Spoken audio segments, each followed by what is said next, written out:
ತಮಿಳುನಾಡು ವಿಧಾನಸಭಾ ಚುನಾವಣೆಯಲ್ಲಿ ಈ ಬಾರಿ ಚತುಷ್ಕೋನ ಸ್ಪರ್ಧೆ ರಾಜಕೀಯ ಕಣವನ್ನ ಕಾವೇರಿಸಿತ್ತು. ಡಿಎಂಕೆ, ಎಐಎಡಿಎಂಕೆ ಮತ್ತು ಎನ್ಡಿಎ ಮೈತ್ರಿಕೂಟಗಳ ಮಧ್ಯೆ ನಡೆದ ಭಾರೀ ಪೈಪೋಟಿಯಲ್ಲಿ ನಟ ವಿಜಯ್ ನೇತೃತ್ವದ ಟಿವಿಕೆ ಪಕ್ಷ 108 ಸ್ಥಾನಗಳನ್ನು ಗೆದ್ದು ಅತಿದೊಡ್ಡ ಪಕ್ಷವಾಗಿ ಹೊರಹೊಮ್ಮಿದೆ. ಸರ್ಕಾರ ರಚನೆಗೆ ಹಕ್ಕು ಮಂಡಿಸಿರುವ ವಿಜಯ್ ಬಹುಮತ ಸಾಬೀತುಪಡಿಸಲು 2 ವಾರಗಳ ಕಾಲಾವಕಾಶವನ್ನ ಕೇಳಿದ್ದಾರೆ. ಇಡೀ ರಾಜ್ಯದಲ್ಲಿ ಟಿವಿಕೆ ಗೆಲುವಿನ ಸಂಭ್ರಮ ನಡೆಯುತ್ತಿದ್ದರೂ ವಿಜಯ್ ಅವರ ಮೌನ ರಾಜಕೀಯ ವಲಯದಲ್ಲಿ ಚರ್ಚೆಗೆ ಕಾರಣವಾಗಿದೆ.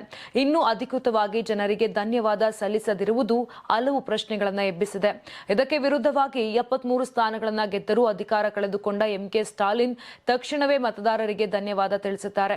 ಪಕ್ಷದ ವಿಜೇತ ಅಭ್ಯರ್ಥಿಗಳಿಗೆ ಜನರನ್ನ ಭೇಟಿ ಮಾಡಿ ಕೃತಜ್ಞತೆ ಸಲ್ಲಿಸಲು ಸೂಚನೆ ನೀಡಿದ್ದಾರೆ. ಇನ್ನೊಂದೆಡೆ ಸೀಮನ್ ಅವರು ವಿಜಯ್ ಅವರನ್ನ ತಂಬಿ ಎಂದು ಕರೆಯುತ್ತಾ ಅಭಿನಂದನೆ ಸಲ್ಲಿಸಿದ್ದು ಹೊಸ ಸರ್ಕಾರಕ್ಕೆ ಶುಭಾಶಯವನ್ನ ತಿಳಿಸಿದ್ದಾರೆ. ಆದರೆ ನೀವು ಸಣ್ಣ ಆಗ್ಬೇಕಲ್ವಾ, ಅದು ಒಂದು ಉತ್ತಮ ಆಹಾರದಿಂದ ಸಣ್ಣ ಆಗ್ಬೇಕಲ್ವಾ. ಪ್ರತಿದಿನ ನಮ್ಮ ಜೀನಿ ಸ್ಲಿಮ್ ಯೂಸ್ ಮಾಡಿ ಯಾವುದೇ ಸೈಡ್ ಎಫೆಕ್ಟ್ ಇಲ್ದಂಗೆ ನೀವು ಸಣ್ಣ ಆಗ್ತೀರಾ. 7 ಕೋಟಿಗೂ ಹೆಚ್ಚು ಮತದಾರರು ಬೆಂಬಲ ನೀಡಿದ್ದರೂ ವಿಜಯ್ ಅವರ ಮೌನ ಮುಂದುವರೆದಿರುವುದು ರಾಜಕೀಯ ವೀಕ್ಷಕರ ಗಮನ ಸೆಳೆದಿದೆ.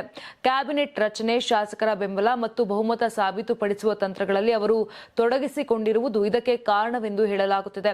ರಾಜ್ಯಪಾಲರನ್ನು ಭೇಟಿ ಮಾಡಿ ಸರ್ಕಾರ ರಚನೆಗೆ ಹಕ್ಕು ಮಂಡಿಸಲು ಸಜ್ಜಾಗಿರುವ ವಿಜಯ್ ಆಡಳಿತದ ಸಿದ್ಧತೆಯಲ್ಲಿ ತೊಡಗಿಸಿಕೊಂಡಿದ್ದಾರೆ. ಅಧಿಕಾರ ಸ್ವೀಕರಿಸಿದ ಬಳಿಕವೇ ನೇರವಾಗಿ ಜನರ ಮುಂದೆ ಬರುವ ಯೋಜನೆ ಇರಬಹುದೆಂಬ ಊಹಾಪೋಹಗಳು ಕೇಳಿಬರುತ್ತಿವೆ.